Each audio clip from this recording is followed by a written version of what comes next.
Ni hao, halo semuanya, kembali lagi dengan Nubarta. Nonton bareng kita. Makasih ya udah setia menunggu updatean dari Nubarta. Semoga kalian masih akan tetap setia bersama Nubarta sampai akhir ya. Nah, kalau gitu nggak perlu lama lagi. Yuk langsung aja kita siapkan diri dan hati kita ke episode berikutnya. Selamat mendengarkan. Jika seorang pria sejati ingin mencapai sesuatu, ia tidak boleh dibatasi oleh detail-detail kecil. Selain itu, ia tidak boleh berpuas diri dan keras kepala. Untuk saat ini, mari kita tunggu saja. Shoyan mampu bertahan hidup di bawah serangan gabungan dari 4 sekte besar. Bagaimana dia bisa dengan mudah ditangani oleh kasar seperti Wobai? Setelah teguran dingin itu, Zolin tidak berbicara lagi. Di sampingnya, mata Subentang dipenuhi dengan keterkejutan saat dia menatap Zolin. Dia tidak pernah membayangkan bahwa tuan muda klannya benar-benar memiliki temperamen seperti itu di usianya yang begitu muda. Ini adalah sesuatu yang bahkan tidak dapat dibandingkan dengannya. Rasa kagum terlihat di matanya saat dia mendesah dalam hatinya. Tak lama kemudian, Subentang juga mengalihkan pandangannya ke arah Shoyan yang saat ini berada di arena. Setelah mendengar perkataan Zolin, dia sangat yakin dalam hatinya bahwa Shoyan di depannya jelas tidak sesederhana yang terlihat. Orang-orang lain di arena itu tentu saja tidak menyadari percakapan di antara mereka berdua.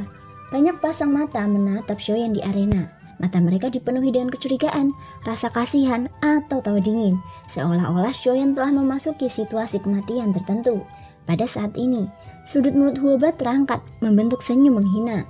Dia melirik kedua anggota klan Zhou di belakangnya dari sudut matanya. Ketika dia melihat bahwa mereka berdua sebenarnya tidak bergerak, dia tidak bisa menahan rasa curiga dalam hatinya. Huoba memegang pedang raksasa di tangannya saat dia perlahan berjalan menuju Shoyan dengan langkah kaki yang berat. Dia membutuhkan waktu 2 menit penuh untuk menempuh jarak 100 kaki. Huoba tiba di hadapan Shoyan. Ekspresi wajah Shoyan tampak muram.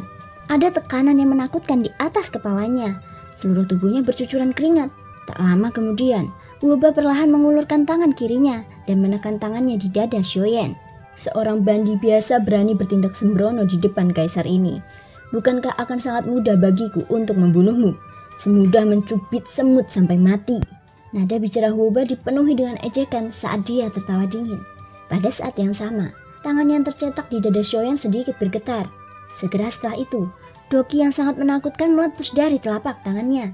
Kemudian, doki itu benar-benar menembus seluruh tubuh Shoyan dari depan ke belakang. Melihat tubuh Shoyan telah ditembus, ekspresi di mata Huoba tiba-tiba mengeras. Telapak tangannya yang telah dia keluarkan terkepal erat. Brengsek, itu sebenarnya hanya bayangan lagi. Huoba mengutuk dalam hatinya. Tubuhnya tiba-tiba berbalik. Sepasang mata yang dipenuhi amarah langsung menatap ke suatu titik di ruang kosong di belakangnya. Di titik itu, sosok manusia yang seluruh tubuhnya ditutupi jubah hitam perlahan muncul. Begitu sosok manusia ini muncul, Zolin yang telah menatap Shoyan dengan seksama tidak dapat menahan diri untuk tidak mengerutkan keningnya. Kecurigaan tanpa sadar muncul di hatinya. Sebelumnya, dia jelas merasakan fluktuasi aura di dalam tubuh Shoyan. Dari penampilannya, jelas bahwa dia sudah siap untuk menyerang. Namun situasi saat ini benar-benar berbeda dari apa yang dia bayangkan. Apa sebenarnya yang dia rencanakan untuk dilakukan? Bahkan aku tidak dapat menebak niatnya. Hati Zolin dipenuhi dengan keterkejutan. Dalam ingatannya, hanya ada segelintir orang yang dapat membuatnya tidak dapat menebak tindakan orang lain. Bahkan beberapa orang itu adalah orang-orang dengan status luar biasa di seluruh wilayah barat. Namun Shoyan di depannya benar-benar menyebabkan hatinya dipenuhi dengan keraguan. Pada saat ini, Huoba yang berada di arena menatap tajam ke sosok manusia berjubah hitam yang tiba-tiba muncul di ruang kosong. Tiba-tiba dia mengayunkan pedang besar di tangannya dan tubuhnya segera melesat ke arah pria berjubah hitam itu. Heh, Shoyan, mati! Raungan marah keluar dari mulut Huoba. Dalam sekejap mata, tubuh Huoba muncul di depan sosok berjubah hitam itu. Huoba melambaikan tangannya yang besar. Ujung pedangnya yang tajam mendarat dengan keras di kepala pria berjubah hitam. Saat aura pedang yang mengerikan itu bersentuhan dengan sosok berjubah hitam, tampaknya jubah itu telah jatuh ke jurang tak berdasar dan menghilang dalam sekejap mata. Di udara, Zolin menatap pria berjubah hitam itu. Dia tidak berani ceroboh. Seperti kata pepatah, orang yang terlibat dalam suatu situasi akan kebingungan, sementara orang yang berada di dekatnya akan melihatnya dengan jelas. Dia sudah merasakan doki yang terkuras dengan cepat di dalam tubuh Shoyan sebelumnya. Namun dari situasi di depan matanya, Jelas bahwa Shoyan belum bergerak. Semakin seperti ini, semakin Zolin tidak bisa ceroboh dalam hatinya. Pedang besar di tangan Huoba menembus tubuh pria berjubah hitam itu di bawah tatapan mata banyak orang. Ketika semua orang melihat ini, mereka tidak dapat menahan perasaan terkejut terhadap Shoyan, menghindari serangan Dodi bintang 3 secara berturut-turut. Kecepatan yang menakutkan seperti itu adalah sesuatu yang hanya bisa dicapai oleh sedikit Dodi yang hadir. Ini adalah sesuatu yang bahkan tidak dapat mereka lakukan. Namun Bandi bintang 6 telah melakukannya satu demi satu. Kecepatan ini benar-benar dapat digambarkan sebagai sesuatu yang menakutkan. Bayangan lain, ekspresi Huoba menjadi suram saat ia melihat pria berjubah hitam di depannya meledak menjadi kabut putih krem. Seluruh tubuhnya bergetar hebat karena amarah di dalam hatinya. Ia seorang Dodi elit yang bermartabat, namun ia telah dipermainkan oleh Shoyan. Serangannya yang berulang-ulang semuanya berhasil dihindari oleh Shoyan. Bagaimana ia bisa tetap tenang di dalam hatinya, di mana ia akan meletakkan wajahnya sebagai Dodi elit. Kemarahan di hatinya menyebabkan niat membunuh di hatinya menjadi lebih besar. Dia tidak menyangka bahwa Shoyan, seorang Bandi, benar-benar dapat memberinya masalah besar. Zolin punya tebakan lain di dalam hatinya saat melihat sosok manusia berjubah hitam meledak di depan Huoba.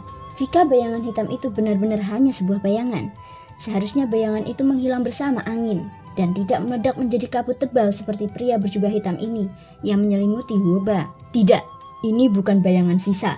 Tidak mungkin bayangan seperti ini. Kalau begitu, di mana Shoyan? Di mana tubuh Shoyan yang sebenarnya? Zolin mengerutkan kening. Keraguan dalam hatinya semakin besar. Karena ini bukan bayangan Shoyan dan bukan tubuh aslinya. Di manakah Shoyan saat ini? Mustahil baginya untuk menghilang begitu saja dari tanah terbuka ini. Sialan! Shoyan, apakah kamu seekor ikan loak? Kalau kau mampu, lawanlah aku. Raungan marah Huoba terdengar di tanah terbuka. Tubuhnya bergetar dan Doki di dalam tubuhnya segera menyapu keluar. Doki itu dengan cepat menyebarkan kabut tebal yang mengelilinginya. Kekuatan dan tekanan yang sangat menakutkan juga menyapu keluar dari tubuh Huoba. Itu seperti badai yang dengan cepat menyapu tanah terbuka. Hati Zolin sedikit terkejut.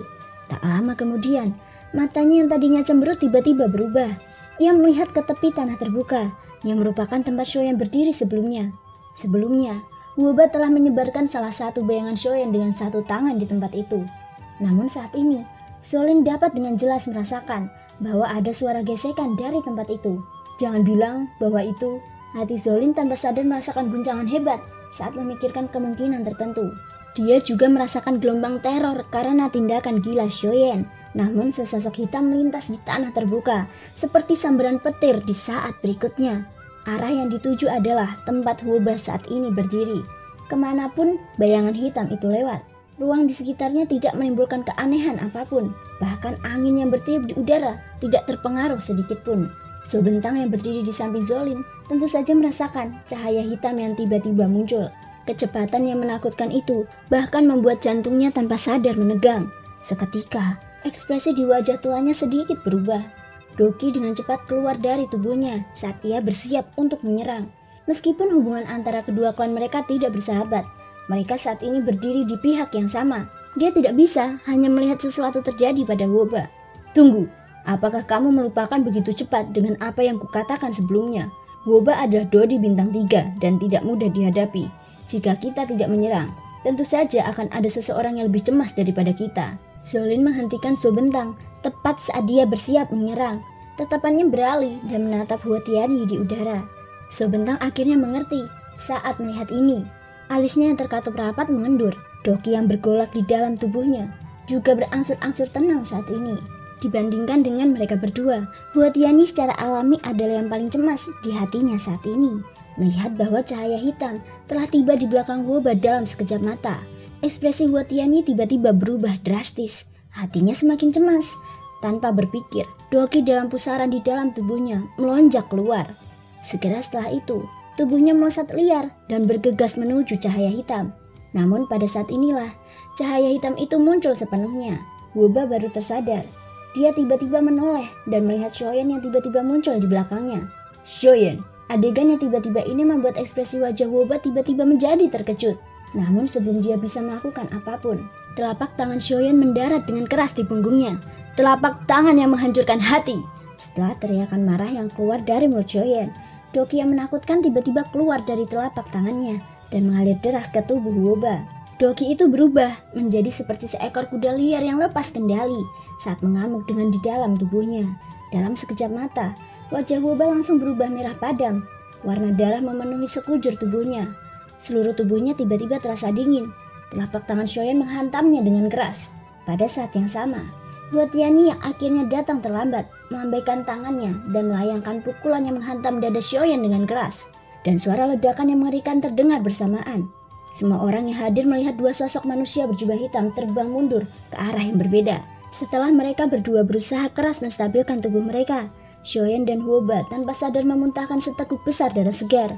Bahkan ekspresi mereka langsung pucat.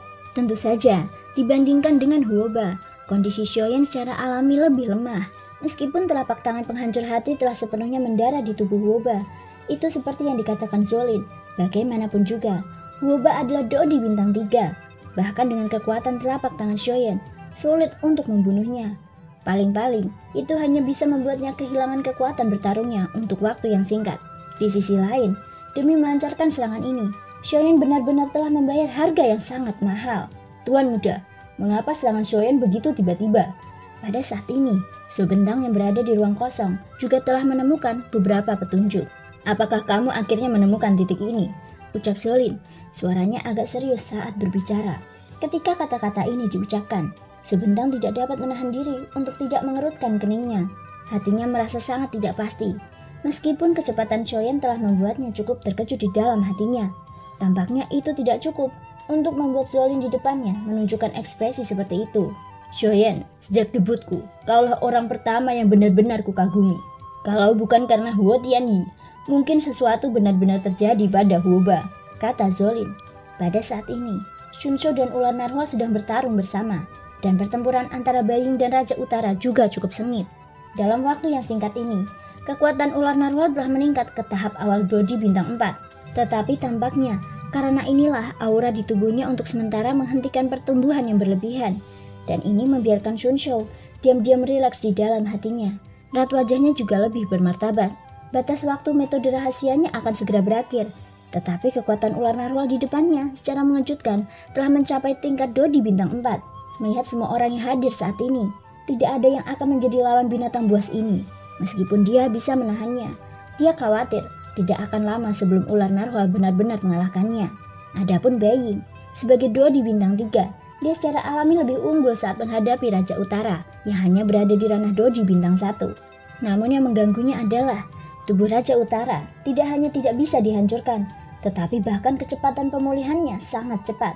Beiying harus berhati-hati dan waspada dalam setiap serangan Raja Utara untuk mempertahankan kekuatannya. Beiying tidak mencoba yang terbaik. Tujuannya bukan untuk mengalahkan Raja Utara, tetapi untuk menunda waktu dan mengambil kesempatan yang tersisa dan memberikan semuanya kepada Shoyan. Apakah mereka dapat mengakhiri pertarungan ini? Tidak terletak pada Raja Utara dan ular narwhal, tetapi pada Shoyan. Dia adalah tokoh inti sebenarnya dari pertempuran. Di sisi lain, di tiga arah yang berbeda, orang-orang dari klan Zhou dan klan Huo berdiri secara terpisah menatap Shoyan. Di seberang mereka, wajah Shoyan juga menunjukkan ekspresi bermartabat. Wajahnya yang pucat dan sedikit darah yang menggantung di sudut mulutnya menandakan kelemahan kondisi Shoyan saat ini. Bahkan dogi dalam tubuhnya benar-benar terkuras habis di bawah telapak tangan tadi. Pengerahan keterampilan bertarung tingkat roh tidak hanya membutuhkan dogi yang besar, tetapi juga konsumsi kekuatan jiwa yang sangat besar. Meskipun Shoyan telah mencoba yang terbaik, dia juga tahu bahwa dia tidak dapat mengerahkan kekuatan sebenarnya dari telapak tangan penghancur hati. Jika tidak, dengan telapak tangan tadi, itu akan cukup untuk membunuh Hwoba yang merupakan Dodi bintang 3. Dalam situasi saat ini, jelas bahwa hasil dari telapak tangan penghancur hati hanya akan membuat yang terakhir hampir terluka parah. Dengan mengingat hal ini, Shoyan tidak dapat menahan desahan dalam hatinya. Pada saat yang sama, 2 pil ditelan ke dalam perutnya. Obat lembut seperti mata air panas menyebar dengan cepat di tubuh Shoyan sambil memulihkan luka-lukanya. Doki yang hampir habis juga pulih dengan cepat. Apa yang baru saja ditelan Shoyan adalah 2 pil tingkat 3. Ini adalah sesuatu yang sangat berharga, bahkan di mata sebagian besar Dodi yang kuat. Mereka tidak akan pernah mau mengeluarkannya sebelum nyawa mereka dipertaruhkan. Namun sekarang, pil tingkat ketiga ini tampak seperti kacang di tangan Shoyan dan menelannya tanpa ragu-ragu. Tuan muda, Sekarang saatnya melakukannya. Subentang yang berdiri di samping Zolin menatap Shoyan di depannya. Jangan khawatir, sekarang bukan saatnya. Lebih baik menunggu sampai mereka selesai, kata Zolin sambil meletakkan tangannya di belakang punggungnya. Alih-alih berjuang keras, dia lebih suka duduk dan mengumpulkan nelayan itu. Dan pada akhirnya, dia dapat menangkap Shoyan tanpa usaha. Shoyan di depannya telah memberinya terlalu banyak kejutan. Bahkan saat ini, Zolin tidak yakin apakah Shoyan masih memiliki metode lain. Jika demikian, tindakan gegabah mungkin akan membuat hasil mereka lebih buruk daripada Huba. Inilah yang tidak ingin dilihat Zolin. Terima kasih semua sudah mau mendengarkan dari awal sampai akhir. Sampai jumpa di episode berikutnya.